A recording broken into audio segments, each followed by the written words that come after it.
Good evening, everybody. I'm really honored to be present here for this opportunity. Much of the things have already been said by Raghavendra sir and Dr. Garg, and after that, Mr. Sachin Kalra. But I'll try to give in certain views from the other side, that is the user side. As you can see, as per ECWID, the numbers associated with piracy are staggering. For software alone, Microsoft says that around $200 to $250 billion in USA and $491 billion in the rest of the world. I'll take the example of films and other consumer contents to make the subject easy to understand, because actually I like watching films. Suppose the price estimate for a particular copyright, say a film viewing right or a software usage, works out to be from, say, $1 to $200.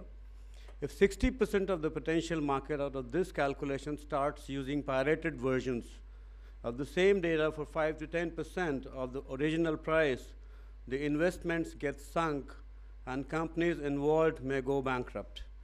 Loss of interest of creativity is natural in such a phenomenon, with gradual degrading of the content. Indian films vis-a-vis Hollywood films are perhaps the most typical examples, and we can see the difference of quality. This loss brings about a breed of low-quality, formula-based creators, and you understand what I mean to say. Mostly pirating the original content from somewhere and remixing or doing all sorts of gimmicks, and their horde, this group which is involved in this, they further discourage not only the original creators, and even the investments are directed towards these people. And you can understand what I'm talking about, especially typically the Indian films, and not only the Indian films, many other film industry in the world. Brand values suffer greatly.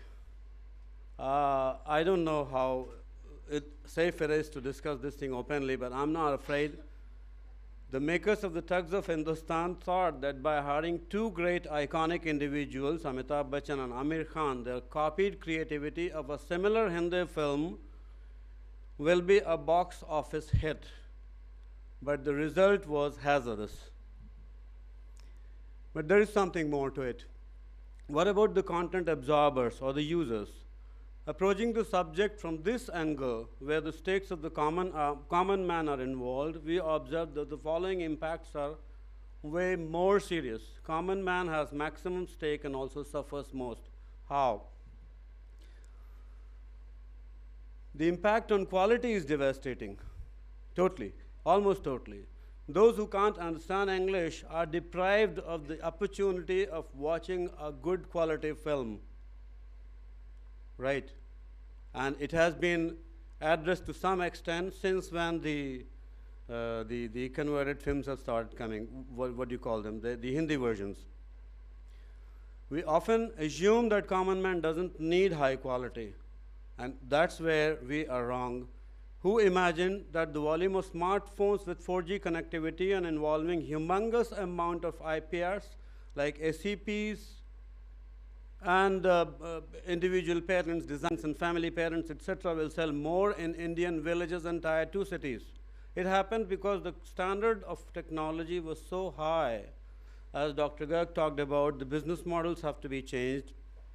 Raghavendra sir talked about that it took a long time for pirates to develop their systems for grabbing the opportunity, and during that time, a flourishing business based on ethical standards developed. Everyone has been a gainer.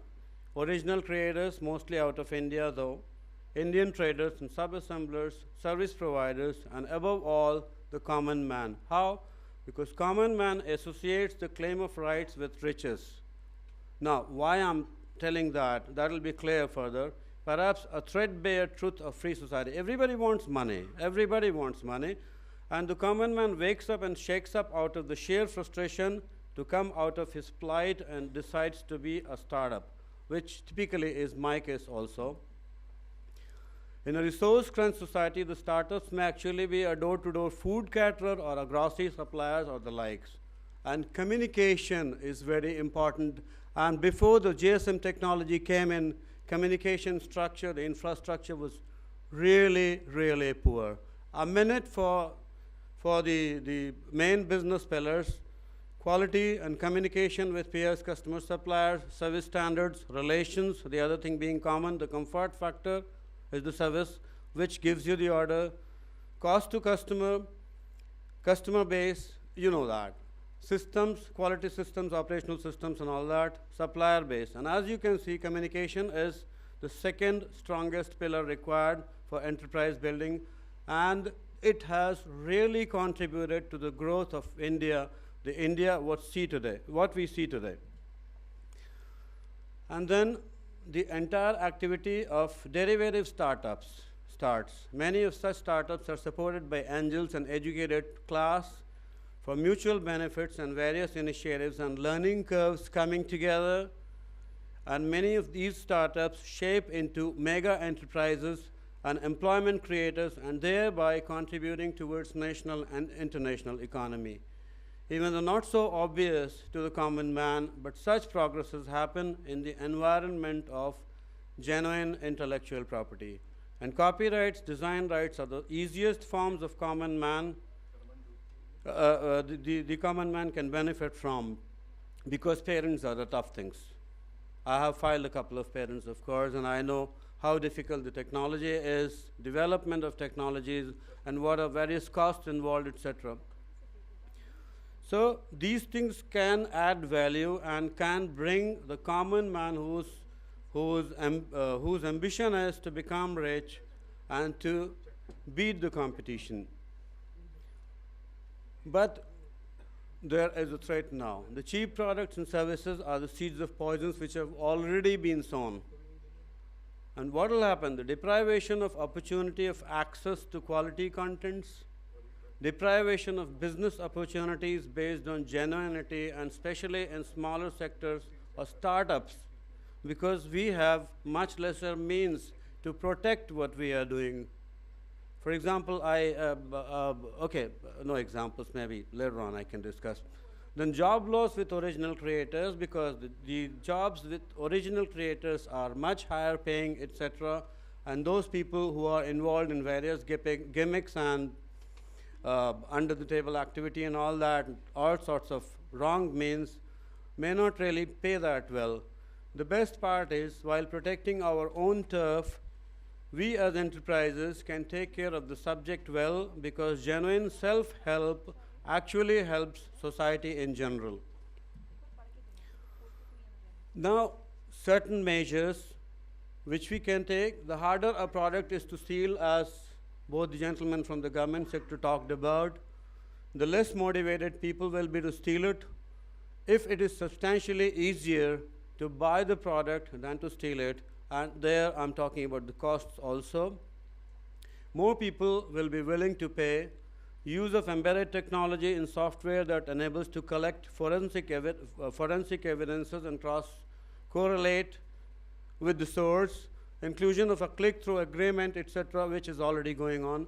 Then government needing some more proactive approach, but I'm thrilled today that the approach of the government is already coming, and perhaps even faster than what we can think of, to enrich the IP environment and prioritize our efforts. Not all pirates are equal. Our resources and competing interests may make some pirates more attractive to pursue than others. For example, in the educational sector, we perhaps may ignore it because the costs of the proceedings are too much and the benefits are not really that high. Then we also might think of changing the distribution tactic. For instance, instead of creating software and selling it via downloads, we can try subscription models. And now there is cloud available, the cloud computing and the cloud sharing, etc., and we can take help of that. Then the request to the government sector that DMCA is something maybe which Dr. Garg already talked about. Something similar we have to create here also, which can deter the piracy through internet. And of course, we need to hide our products as much as possible from the prying eyes. And I'll end at that. Thank you so much.